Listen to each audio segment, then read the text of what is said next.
Hello, everyone. This is Steven Schinder of Yesshift, doing a little spur of the moment thing. Um, so, if you've been following the show, you know that for a while we've been talking about getting turntables because we have a few records that we've acquired the last couple years here and there, and most recently being the Talk album, the Yes Talk album. That's the 30th anniversary release. And so I finally got around to ordering my own vinyl record player.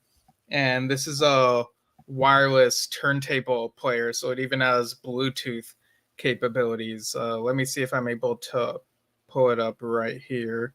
So, okay, so that's the new record player that I got.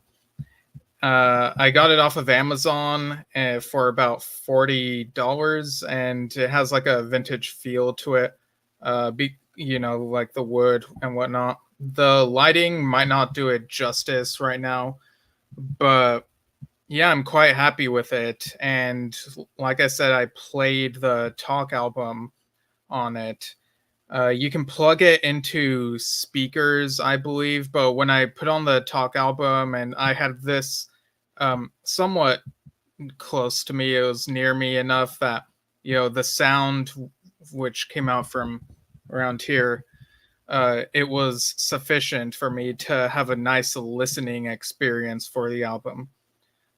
So, so how was my first experience with this? Well, to clarify, this isn't my first time listening to any record player. I've probably told this story before about how when I was 14, toward the end of 2008, Dad got out some of his records, his vinyls, and I chose to play 9012 Live the solos, and he was kind of surprised that I chose that. And he's like, really, out of all the things that are here? But um, at that time, I had not listened to 9012 Live the solos before. It was kind of a rarity. I don't think it was available on CD in the US at that time. So I really wanted to listen to it for the novelty of it.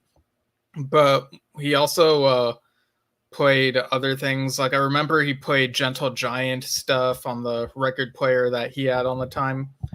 But yeah, and I now have a means of playing the vinyl records that I've acquired in these last couple years. They're not just for a show, they're not just to look at. I can actually finally play them.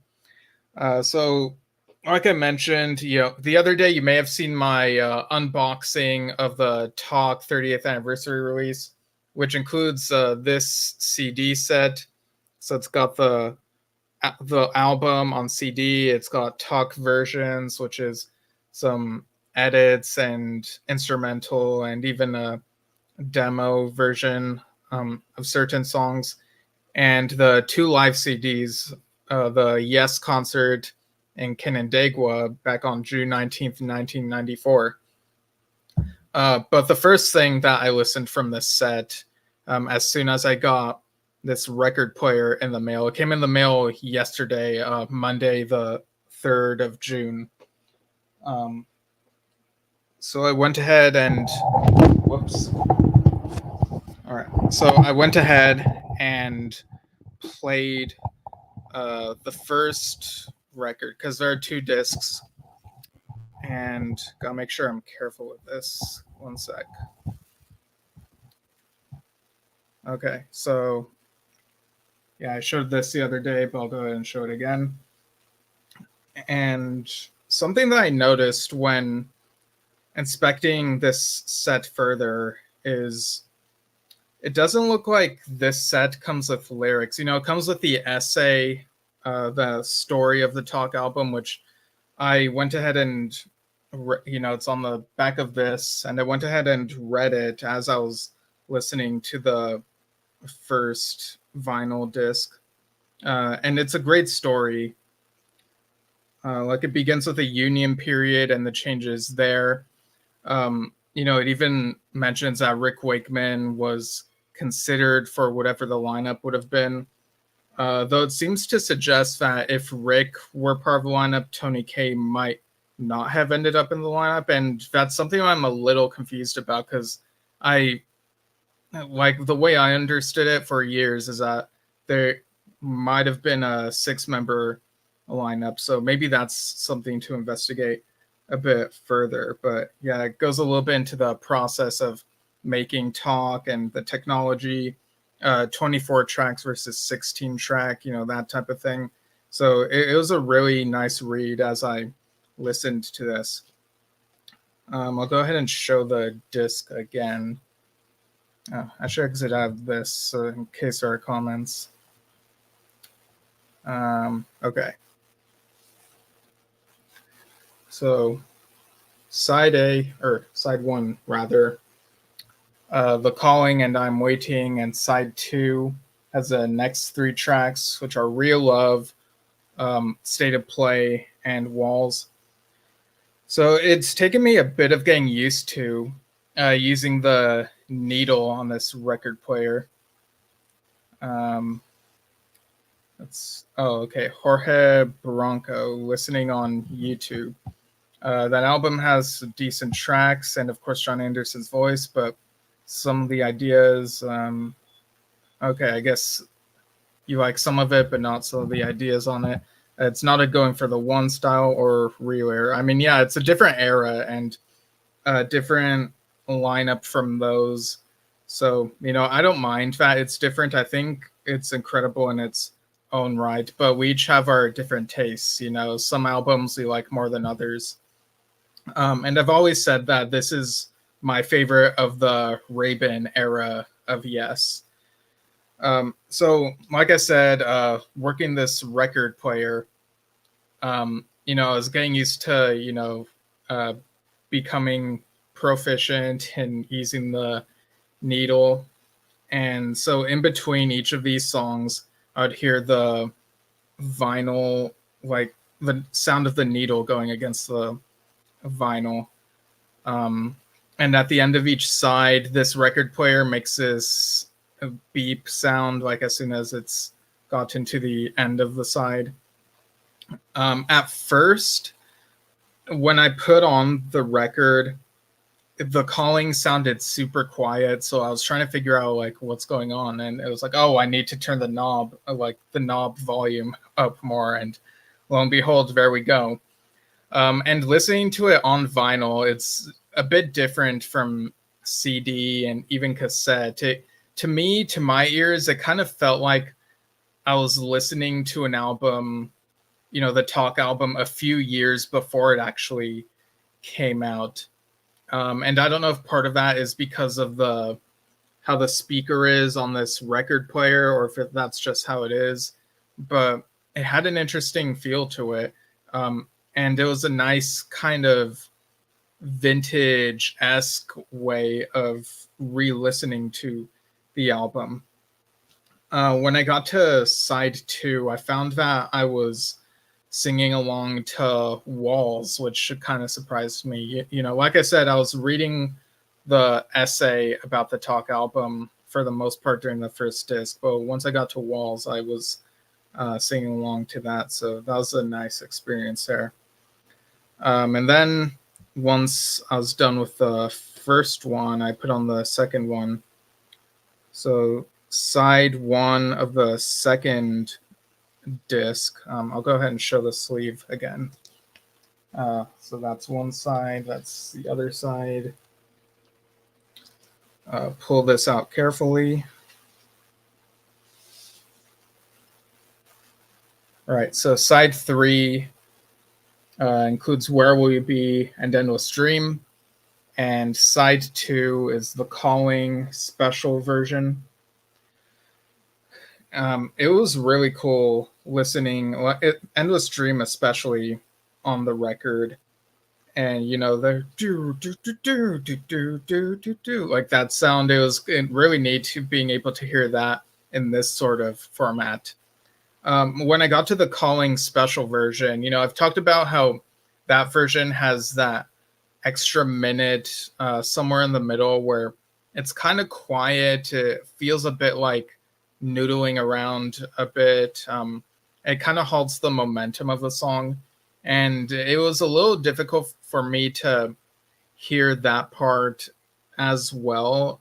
Um, but I think that's how that song kind of is, that part of the special version is in general. Because I've listened to these vinyl records twice now, one without headphones and another time with headphones.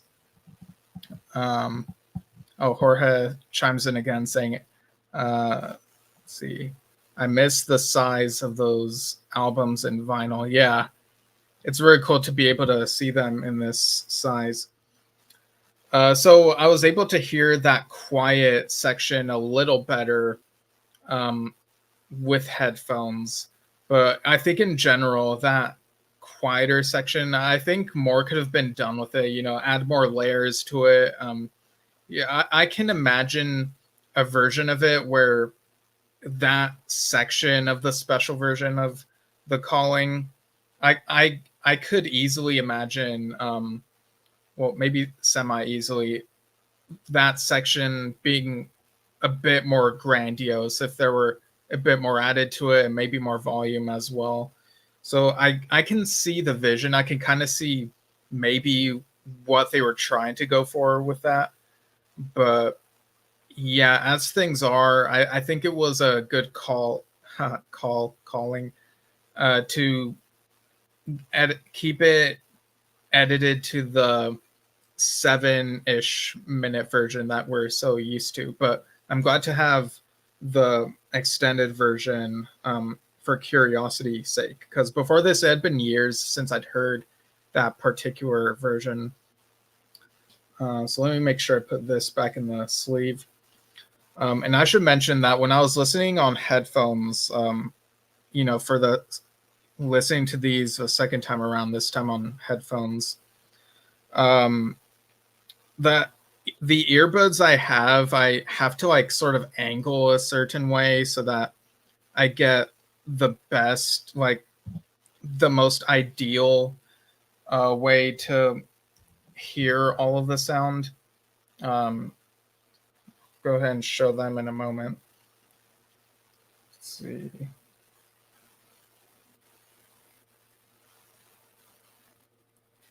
So it's these earbuds right here. Um, yeah, so I kind of have to angle them so that the sound comes out how I want it to come out. But once I figured that out, I was able to really take in the music, and it still feels slightly different from listening to CD on headphones, or even, if the music is streaming on YouTube and listening to that on headphones. But it still had the big sound, which, is very ideal for this type of music. So for the first experience listening to this album on vinyl, and I'm very satisfied. I'm glad I got this record player. I think I'm gonna get a lot of mileage out of it. It also has Bluetooth capabilities, so I tried that for a little bit earlier. Playing a little bit of I Am Waiting from my phone on, and I could hear it coming out of the speaker. And again, it was quiet, and I was like, "What's going on?" And it's like, "Oh, I need to turn the volume up on my phone." And then I got the exact volume that I needed. It was louder, and so yeah, I'm very happy with this purchase. Very curious to see how each experience with each different record is. So yeah, so far going through the contents of the 30th anniversary release of Talk, I've gone through the vinyl records, and out of the CDs, I've gone through the Talk versions. So that's the one that includes 3 different edits of The Calling, the untitled Rabin instrumental, which when we had him on the show, he explained was from the Starlix video that he did back in, I think it was 1992. And yeah, it's definitely that bit of music there, clocking in at almost 3 minutes.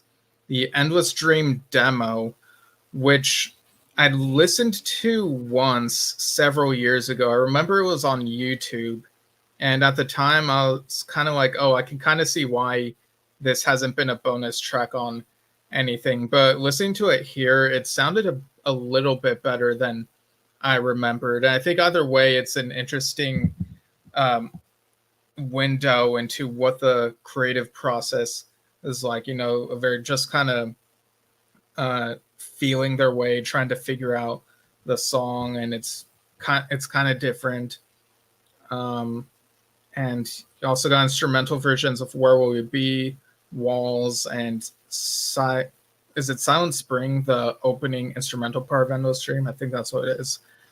Um, so those might be, you know, I've read elsewhere that those could potentially be from the Yes Active CD-ROM. I think this "Where Will You Be" instrumental is different from the demo on 90124 because it's a little bit longer.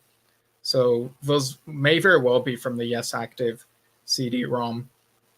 And earlier I just remembered that there was a thought I started and I didn't get around to completing it. Um, yeah, I don't think there's a lyric sheet in and any of these, like in this box set. Like I've looked through the inside of these CD uh, cases and or sleeves, mini sleeves, if you want to call them, and you know the vinyl sleeves, and yeah, I don't see a lyric sheet. Now, to be fair, you can look up the lyrics to these songs online, but I think it's really nice to be able to have it within the physical release itself. And I don't know if this was to perhaps save on material or save on paper, something like that. But I do appreciate that we at least have this essay, you know, because we've never really had an essay like this in a release of Talk, as far as I'm aware. And looking on Discogs, the vinyl version of Talk, I don't like. I'm not sure that there's been a US release of a vinyl version of Talk, but Discogs says Europe and UK, so it might have been a thing over there. But yeah, there's definitely something quite fascinating about being able to listen to this album on vinyl. So that's how my first vinyl experience with this new record player went. And like I mentioned, this month I have a trip and Dad has a couple trips, but we'll figure out when to, you know, talk together about uh, our combined thoughts on this Talk box set. He should be getting his soon. And while we're at it, like I mentioned, this is sort of the beginning of a sub series within Yesshift called Steven's Vinyl Adventures. I think it's a nicer name than Steve Installment, which I was using for a bit, and I'm not really sure that I like that title anymore. But yeah, I like this series title, and it has a theme to it. So for the next vinyl experiences on my new record player, I trying to figure out the order that I want to listen to things. There is a sort of double feature I want to try. One of them being in a lead up to something that's happening later this month. So I'm trying to figure out whether to listen to those two back to back and do one episode per those particular albums or just talk about them both in one episode. But apart from that, you know, I'm trying to figure out if I'll have time to do that before my upcoming trip this weekend or if I'll have to wait until later in the month. But apart from that, I would like for you, the audience, to sort of vote on what you'd like for me to listen to on this record player next, and I'll talk about it in that order. So I have four choices here, and I think the way that I'll do it is I'm gonna make a poll over on X. I'm at Steven Schinder over there, and that'll last 7 days. I'll say this will, well, it's not just gonna be on X, just so you know. I'll say I'm gonna close the poll, like let people chime in up until 4 p.m. U.S. Pacific time on Tuesday, June 11th. So that'll be midnight on Wednesday the 5th over in England. So if you're on X, you can vote there, or if you're on Facebook, I'll make a post and you can chime in with what you'd like for me to do next, and ideally vote on just one of each of these platforms, because honor system and whatnot. You can even email yesshiftpodcast@gmail.com, and I guess I'll do one on my Instagram stories as well, although that'll probably only last for a day because that's how those work. So people who already follow me there will be able to do that, because I kind of want to get some diversity. With Yesshift, it's a largely progressive rock audience, so I kind of feel like things will kind of lean one way. And yeah, I'll show the choices in a moment. But yeah, and people can comment here on YouTube, and I'll do my best to tally up everything and make sure, to the best of my ability, that each person is only counted once. And what I might do is the album with the most votes will be the next one I talk about, and then the second most votes will be next, et cetera, et cetera. So these are the choices I have at the moment. And I want to start with some non-Yes choices and albums that even don't feature Yes members, because I think that'll be a bit more adventurous way to start this. And these are albums I've already listened to, so but I'm going to be talking about what it's like listening to them on vinyl and whatnot. So this is The Other Side. It's an EP by Ruth Radilay, so that'll be one option. And Earthside, Let the Truth Speak. So that's a prog metal album right there. Yeah, it has a bit of prog metal. And this as well. Caligula's Horse, Charcoal Grace. And lastly, and I don't know if this is how I'll list them in the poll, Emerson, Lake and Palmer, a singles collection. So go ahead and chime in on each of the different places, and yeah, we'll figure out what gets the most votes and least votes and in between. And yeah, that'll be an interesting little journey there. Let's see. Got another comment. Patrick Nicolucci says, I love Talk, some great songs. Saw the tour in Quadraphonics in 1994 at Madison Square Garden. Saw audio gear and used this CD to test systems 106 dB SN ratio. Okay. Nice. Yeah. It's cool that you use this album to test things. All right. So that'll be it for now. And in terms of other things coming up, like I said, I'll let that poll last for about a week, and then I'll probably do one of these like a few days later. And I might do the double feature idea I mentioned either before my trip or later in the month, depending on how things go. Jorge chimes in saying ELP box deserves a listen. Yeah, it definitely does. It's really silly that I've had this for a while, like just for show, and just haven't put it on. But yeah, we got a couple of things coming up next week. So on Tuesday, June 11th, 6 p.m. US Pacific, we're interviewing Richie Castellano. So, John Anderson and the Band Geeks, he'll be able to talk to us about all of that. And from what I understand, one of the new songs on the new album is coming out a couple days after that. So that should be a really fun conversation there. And June 12th, I'm seeing Jazz Sabbath here in Los Angeles. So, Adam Wakeman's band. So maybe the day after that, I'll come on here and share my thoughts on that whole experience.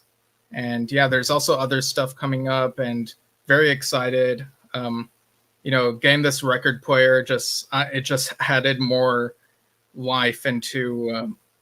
Yeah, I don't know. It just sort of added more energy in me in a way. So that'll be a lot of fun to explore. And thanks for tuning in, and I'll see you all next time.